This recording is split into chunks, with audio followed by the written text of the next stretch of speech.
My name is Viviana, and today we're going to be learning past perfect. So let's put the title here. We're going to put past perfect. Similar to present perfect, right? We have the auxiliary in a past participle. For this one, our auxiliary is going to be in past tense. So our formula is always going to start with our subject, which is our person, our auxiliary, which is now going to be in past tense, so it's going to be had, and a past participle verb. So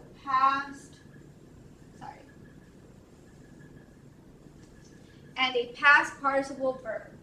So past participle. And if you want to, you can add an object. And we're going to see how do we use this. It's very similar to present perfect, but now we are replacing the auxiliaries, the present ones, have and has, with the auxiliary had. Again, had is going to be for any subject we have. So any pronoun that we have, it's always going to be followed with had. Unlike present perfect, where you had to change have and has depending on the pronoun. Here, had is going to stay the same for the pronouns. So let's look at this. So let's look at two events. So I'm going to have event 1. So this is my first event and my second event. My first event is going to be Louis left to go to work. This happened at 9 a.m.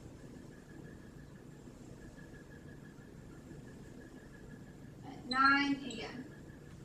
My second event is his home was broken into. So I have Luis left to go to work. His home was broken into, but instead of 9 a.m. having the same time, we're going to give it a different time. We're going to say 2 p.m.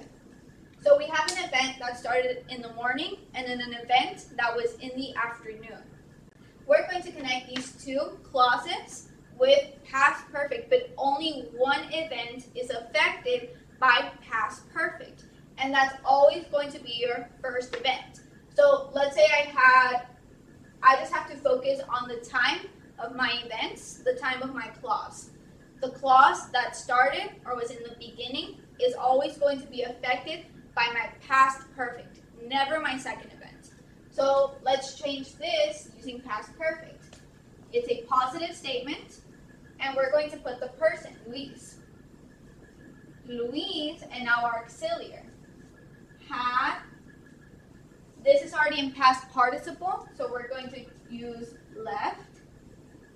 Luis had left to go to work. And we can have connectors for these. So for our past perfect, we're going to have 3 connectors. So let's put the connectors right here. Connectors. And we're going to have by the time, before, and when. As you can see, most of these connectors are our time clauses. Remember our adjective clauses? These are adjective clauses, but right now we're going to call them connectors. So right here, Louis had left to go to work, and let's say I want to use when. Louis had left to go to work when his house was broken into. His house was broken into. Here we see we have Louis, which is our subject, had, which is our auxiliary, past. Left is our past participle. To go to work is our object. When is our connector. And this stays the same. The only thing that changes is my first event. Again, only the first event is affected. If I were to make it negative, right, or negative, all I would have to do is put the negation on this past auxiliary. So, right here, negative would be Louise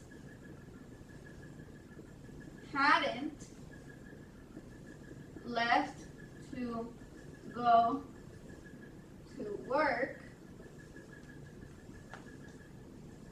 by the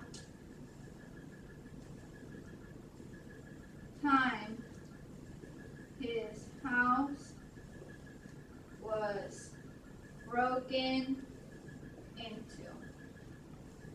Again, this is if this event started at 2 p.m. If they had the same times, then this would be the correct term. And again, I just put by the time to see that, or to show you that we can change the connectors and not really change any of the words. Only here you have your negative, auxiliary, and past. Nothing else has changed. You still have your person, your auxiliary in the past, your past participle, your object, your connector, and your second event. And if you make this into a question, right, let's make it into a question. Remember, we always put our auxiliary in the beginning. So, had Louise left to go to work, and let's use, we can use before. Had Louise left to go to work before his house was broken into. So here I have my auxiliary in the past. I have my person. I have my past participle. I have my object. I have my connector before, and then the continuation of the second clause. But now I have a question mark. Remember, if I do not have my question mark, it is not a correct question. It becomes a statement, an incorrect statement. So, had Louise left to go to work before his house was broken into? If it is yes, then you're going to respond with Louise. Yes, it would be yes. Louise had left to go to work when his house was broken into. If it was negative, no, it did not happen, then Louise hadn't left to go to work by the time his house was broken into. Hopefully this was helpful for you. If you have any questions or any comments, just let us know, contact us. And again, I hope to see you soon in class. Thank you.